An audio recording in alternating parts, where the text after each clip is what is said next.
Allah yang jawab salam masuk surga. Amin. Alhamdulillah. Alhamdulillahilladzi unzila fihi al-Qur'an hudan linnasi wa bayyinatin minal huda wal furqan. Asyhadu an la ilaha illallah wahdahu la syarika lah wa asyhadu anna Muhammadan abduhu wa rasuluhu la nabiyya ba'dah. Allahumma shalli wa sallim wa barik ala sayyidina Muhammadin wa ala alihi wa sahbihi ajma'in, amma ba'd. Wa qala ta'ala fil kitabil aziz, a'udzu billahi minasy syaithanir rajim. Laqad kana lakum fi rasulillahi uswatun hasanah liman kana yarjullaha wal yawmal akhir wa dzakarallaha katsiran. Qala Nabi sallallahu alaihi wasallam, innallaha yuhibbul abda at-taqiyya al-ghaniya al-khafiyya. Shadaqallah wa shadaqa Rasulullah sallallahu alaihi wasallam. Yang kita hormati, kita muliakan Ketua DKM Masjid Al-Islam Ustadz Mujahidin, kita doakan menjadi DKM seumur hidup. Memang siap kan? Yang kita hormati, kita muliakan orang tua kita Al-Habib Taufik Al-Atas, kita doakan sehat, panjang umur, yang makin lengkap. Bapak Ketua RW kita, Bapak Ketua RT seluruhnya. Di sini agak banyak banget nih guru saya, guru kita bersama Al-Habib Al-Muhdar bin Abdullah As-Sagab, doain panjang umur, sehat, duitnya makin banyak, nambah, istrinya dan dimanggil. Ada Ustadz Kamal, Ustadz Dedek, Ustadz Rahmat, para guru-guru kita nih, tuan-tuan guru, serta seluruh jamaah peringatan Maulid Nabi kita, Nabi besar Muhammad Sallallahu Alaihi Wasallam, yang insya Allah kita dicintai oleh Allah Subhanahu Wa Taala. Insya Allah dengan kita duduk di majlis Maulid ini, mudah-mudahan yang punya banyak utang itu utangnya insya Allah dibereskan oleh Allah. Saya akan dimatiin. Mana amin yang paling Ya, kok dimatiin? otomatis. Paling betul Otomatis. Orang yang namanya kalau punya utang pusing. Ada yang bilang, Ustaz, yang banyak utang. Saya pikirin pusing, jangan dipikirin utang. Utang mah dibayar, insya Allah nggak pusing lah kalau dipikirin pusing. Insya Allah kita keluar dari majelis Maulid ini, dosa kita diampuni oleh Allah. Amin. Yang punya hajat, yang punya keinginan, yang punya keperluan, insya Allah dikabul Allah Subhanahu Wa Taala. Al-Fatihah. A'udzubillahi minasyaitonirrajim. Alhamdulillahirabbil alamin.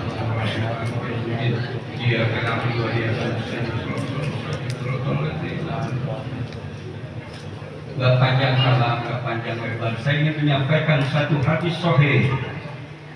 Hadis sahih. Ini hadis di dalam kitab Sahih Muslim. Hadis ini ada di dalam kitab Sahih Muslim, di dalam kitab Sahih. Ini Imam Muslim sama Imam Bukhari yang kita kenal kalau kita baca kitab-kitab hadis atau kitab fikih, itu biasanya disebut di akhir hadisnya muttafaqun alaih. Maksudnya apa muttafaqun alaih? Hadis ini disepakati oleh Imam Bukhari dan Imam Muslim. Di kalangan Ahlus Sunnah wal Jamaah. Ini di kalangan Ahlus Sunnah wal Jamaah. Itu setelah kitab suci Al-Qur'an. Pedomannya atau undang-undangnya setelah Al-Qur'an. Ya. Undang-undang kita apa ya? Undang kita apa ya? Al-Qur'an. Tadi saya lupa Pak Lurah, Pak Lurah saya nggak sebut ya. Kawasan Pak Lurah. Mudah-mudahan tambah sehat Pak Lurah ya. Badannya sehat-sehat semua. Bagaimana ya tadi? Lupa tadi Pak Lurah, saya ingat Pak Lurah ya. Sampai mana tadi? Muttafaqun alaih. Ini hadis jadi rujukan kalangan Ahlus Sunnah wal Jamaah setelah kitab suci Al-Qur'an. Dan yang keduanya, kebanyakan ulama-ulama ahlu sunnah itu mengambil referensi atau rujukan dalilnya dari Sahih Bukhari dan Sahih Muslim. Punya kitabnya? Punya nggak? Boro-boro. Itu mengambil dari rujukan kitab Sahih Bukhari dan Sahih Muslim. Itu di dalam kitab Sahih Muslim kemudian dinukil oleh Imam Ibnu Hajar Al-Asqalani yang mensarahkan Sahih Bukhari dan yang membuat kitab yaitu Bulughul Maram. Di dalam Kitabul Adab itu diterangkan, dijelaskan ada 3 hamba yang disayang, yang dicinta oleh Allah Subhanahu wa taala. Pengen nggak dicinta oleh Allah Subhanahu wa taala? Pengen nggak disayang oleh Allah Subhanahu wa taala? Kalau Allah sudah sayang, sudah cinta terhadap hambanya, insya Allah Nabi kita akan cinta dan sayang kepada kita semua. Ada 3 kelompok, 3 golongan manusia. Siapa kira-kira yang 3 golongan itu? Kata Rasulullah, Innallaha yuhibbul 'abda. Sesungguhnya Allah mencintai seorang hamba. Hamba yang mana yang dicintai oleh Allah Subhanahu wa taala? Yang pertama kata Rasulullah adalah at-taqiyah. Apa? At-taqiyah. Dan yang kedua adalah al-ghamiyah. Dan yang ketiga adalah al-khafiyah. Ketiga golongan ini Rasulullah mengatakan begitu bahagianya, begitu gembiranya. Dia dicintai oleh Allah Subhanahu wa taala. Yang pertama adalah at-taqiyah. Apa itu at-taqiyah? Ini ngaji ya. Ngaji nggak nih? Biar nanti keluar dari majelis ini adalah yang kita bawa. Ya soalnya nanti kita makan nasi kubuli. Kalau maulid nggak ada kubulinya nggak afdal. Iya. Itu di mana-mana ada kubuli, sama maulid itu sudah 11-12. Jadi yang pertama adalah at-taqiyah. Apa itu at-taqiyah? Orang yang bertakwa. Orang yang dalam hadis yang sahih Rasulullah menjelaskan at-taqwa hahuna. Beliau berisyarat ke dada salah samaran sampai 3 kali. At-taqwa hahuna, takwa di sini. Maksudnya di mana? Di dalam. Jadi takwa bukan di kesin, Pak. Bukan penampilan yang kayak saya begini nih. Pakai gamis, pakai sholat, bukan itu kurang takwa. Bukan yang pakai peci hitam atau sarungan, bukan itu mah bisa disetel, betul nggak? Bisa disetel, itu punya admin, itu datang aja ke toko baju muslim, itu bisa beli, ya nggak? Jadi itu bukan itu takwa. Jadi takwa di sini Pak Bidal, di hati, kalbun, jiwa yang paling dalam. Jadi yang pertama hamba dicinta oleh Allah adalah orang yang bertakwa. Kalau saya lihat wajah-wajah kita ini mah tampaknya orang bertakwa semuanya. Itu yang jadi masalah takwa itu apa? Apa takwa? Takwa apa? Seluruh peribadatan kita, sholat, haji, umroh, semua tujuannya kita saum, semua berakhir la'allakum takun. Sebaik-baik bekalnya takwa. Dan orang yang paling mulia di sisi Allah, orang yang paling bertakwa di antara kalian. Takwa, berjuang jihad semaksimal mungkin untuk mencapai derajat takwa. Yang jadi masalah takwa itu bagaimana sih? Orang takwa itu gimana sih? Jalannya gimana orang bertakwa? Emang lain orang jalan takwa. Jadi takwa gimana? Takwa apa?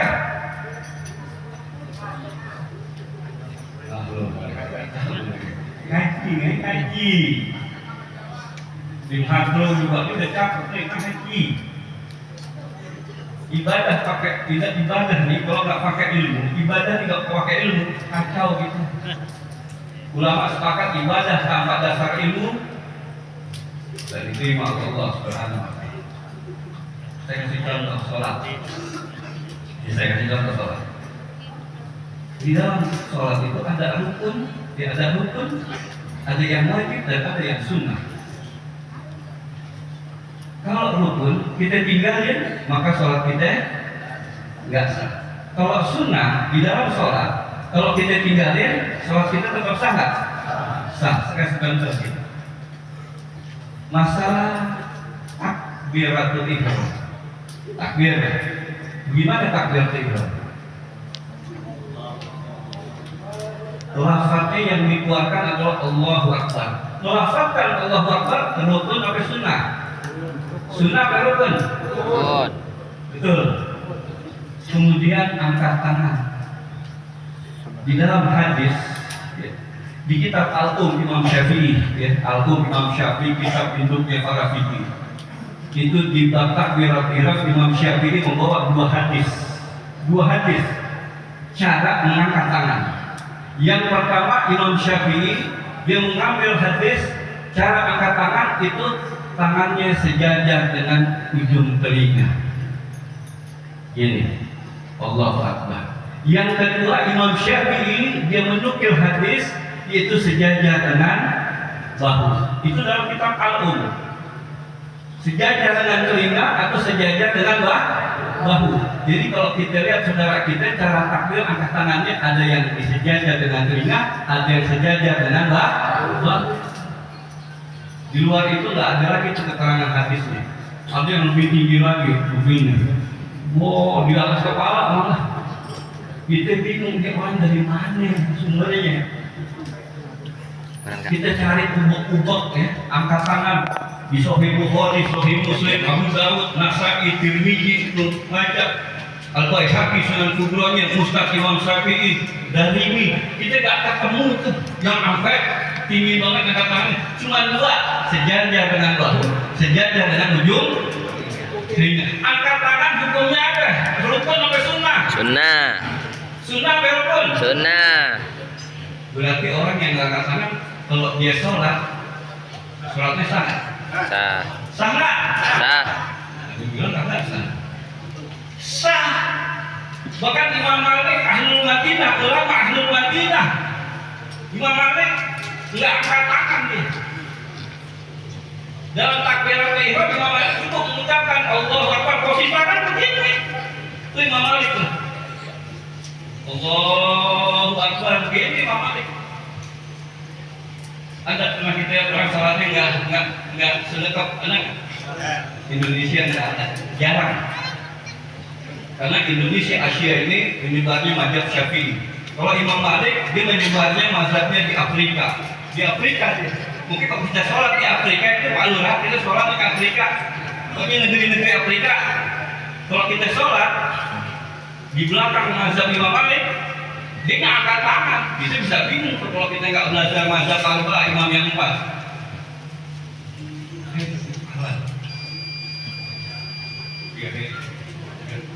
Ya, makin ya. Berkah.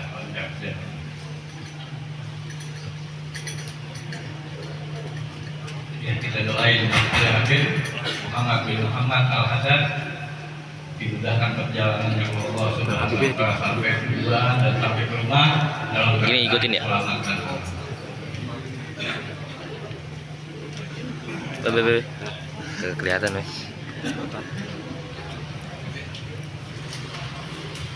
Terusnya apa nih?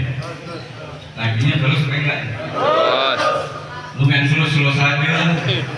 Ini kan jadwal nih. Udah 3 jadwal nih, udah capek banget nih. Bagaimana tadi? Imam Malik. Kalau dia apa lu lah kita pergi ke Afrika, pernah nggak kita apa lu pernah ke Afrika? Belum belum ya. Itu kalau kita sholat dia nggak angkat tangan begini sholatnya. Allahu Akbar. Tuh.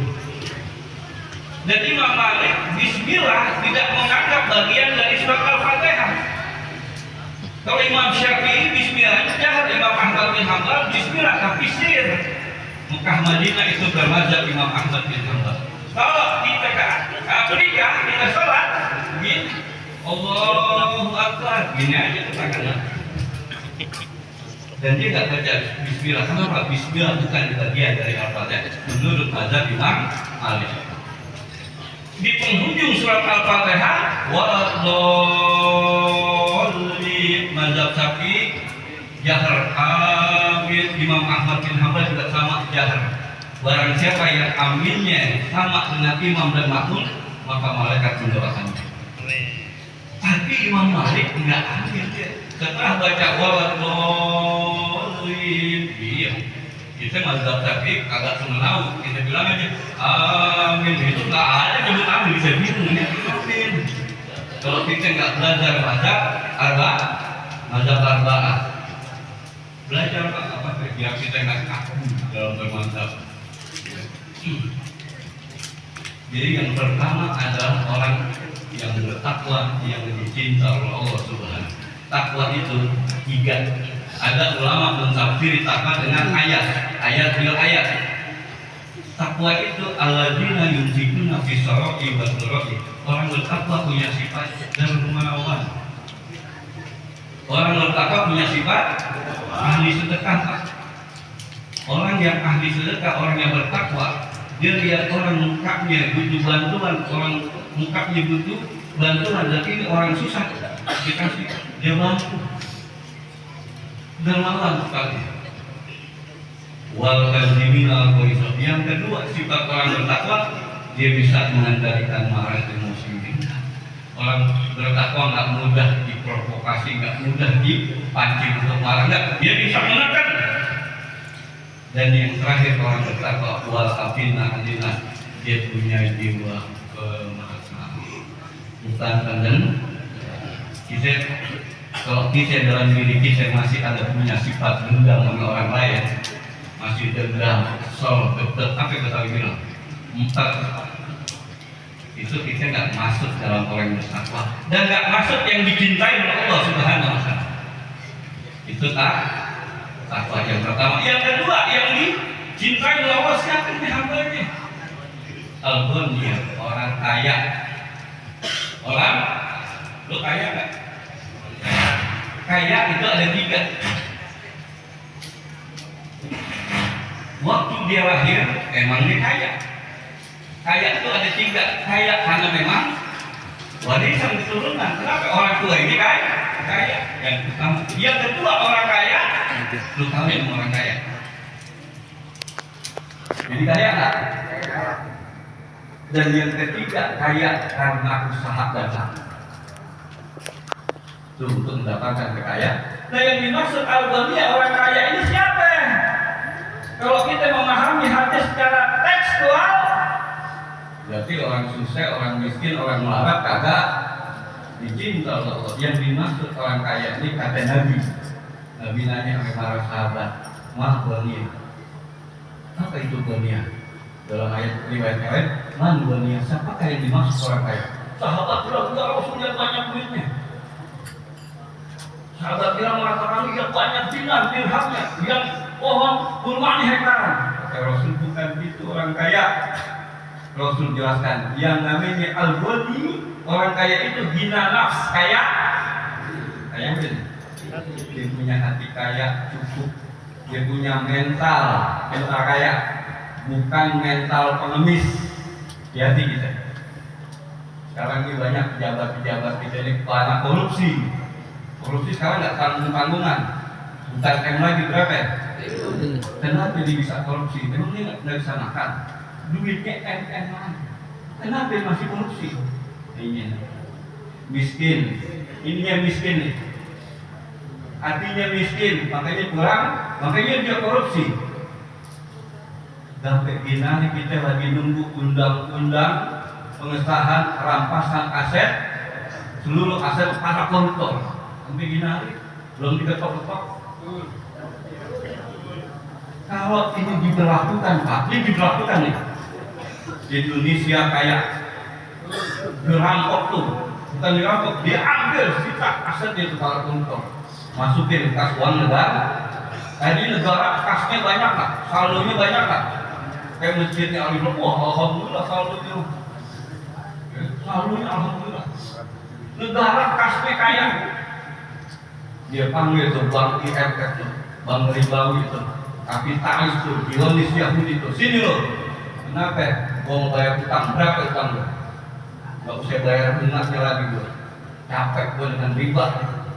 Gak berkah rugi gue nih. Rakyat gue jadi susah, melarat. Kenapa? Salah satu penyebabnya ekonomi ribawi. Bayar utang, pasti masih banyak.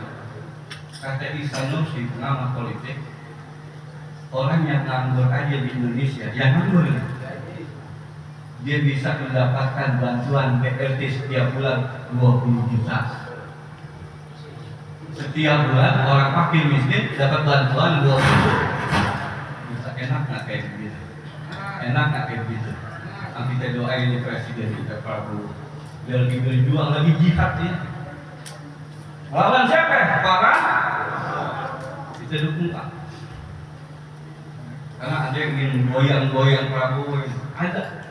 Siapa? Mafia-mafia itu. Yang udah merampas ke negara, yang udah menikmati kaya alam kita ini. Kita kaya ke alam kita Pak. Cuman pengolahnya aja PA.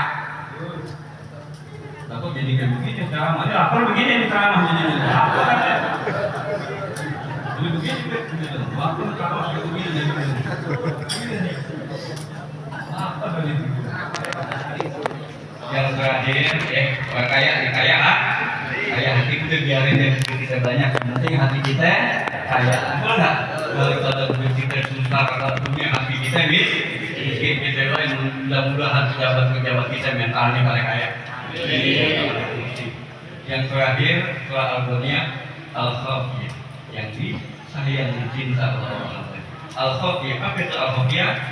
Orang yang tersembunyi. Siapa orang yang tersembunyi? Orang yang beramal ibadah kagak pengen dilihat orang. Orang yang beramal ibadah gak pengen dipuji orang, gak pengen disanjung orang, gak pengen dihormatin orang, apalagi bilang hormat. Enggak pengen Al-Khafiyah. Dia beramal lillah karena Allah. Inna sholati wa nusuki wa mahyaya wa mamati Lillah. wa umiru illa liya'budullaha mukhlishina lahu din. Itu yang terakhir, yaitu Al-Khafiyah.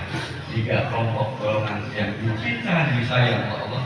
Insya Allah jamin hidupnya bahagia, berkah, jauh dari kecemasan, ketakutan, keresahan. Insya Allah yang pertama adalah takwa, yang kedua adalah al-ghaniyah, dan yang ketiga adalah al-khafiyah. Inilah 3 golongan yang dicinta oleh Allah. Kata siapa? Kata siapa? Kata Nabi. Nanti ngajinya. Kata Nabi tadi, kata Nabi, kalau kata Nabi benar nggak? Kalau kata Ustaz Abu Ali, bedain. Kalau kata Nabi benar nggak? Benar. Pasti nggak? Kalau kata Abu Ali, Kadang-kadang. lihat dari mana dia mengambil sumbernya. Kalau dia mengambil sumbernya dari Al-Quran, wahyu Allah, dan mengambil dari hadis-hadis sahih Rasulullah sebagai dalil, sebagai hujjah, sebagai pedoman, sebagai petunjuk, berarti ucapannya Abu Ali menukil dari Quran hadis berarti benar. Tapi kalau menukil pendapat sendiri bahwa Abu Ali berpendapat sendiri, itu belum tentu benar. Jadi cocokkan ucapan seseorang, cocokkan dengan Quran dan hadis. Karena apa kata Rasulullah? Kalau kalian berpegang teguh pada Quran dan Sunnah, hidup kalian tidak akan terombang-ambing, tidak akan tersesat. Taraktu fikum amrayni ma in tamsaktum bihima, dan bagimu abadan kitabullah wa sunnati Rasulullah fi riwayatin wa itra ahlul bait. Jelas ya? Jelas ya? Apa yang jelas? 3 hamba yang dicinta oleh Allah. Kalau kita keluar dari majelis seperti ini, Allah sayang cinta kita. Yang punya utang-utang yang dinasih Allah. Amin. Punya perkara urusan, insya Allah dibereskan oleh Allah Subhanahu wa Ta'ala. Dan kita kondisi hari ini kita nggak bisa berbuat apa-apa. Kita lemah, kita doain nggak bisa berbuat apa-apa. Maka kondisi hari ini banyakin baca wirid, itu hasbunallah wa ni'mal wakil, ni'mallah wa ni'mal nasir. Yang aslinya Allah lah sebaik-baik pelindung kita, dan Allah lah sebaik penolong kita. Hasbunallah wa ni'mal wakil, ni'mallah wa ni'mal nasir. Pagi dibaca cepek, tahu cepek ya? Sore dibaca cepek. insya Allah ente amalin seminggu 2 minggu ente akan memetik buah daripada zikir hasbunallah wa ni'mal wakil ni'mal maula wa ni'mal nasir. Dan saya ijazahkan yaitu zikir hasbunallah wa ni'mal wakil ni'mal maula wa ni'mal nasir. Ente jawab qabil atau qabil. Hadanallahu wa iyyakum ajmain walhamdulillahirabbil alamin. Assalamualaikum warahmatullahi wabarakatuh.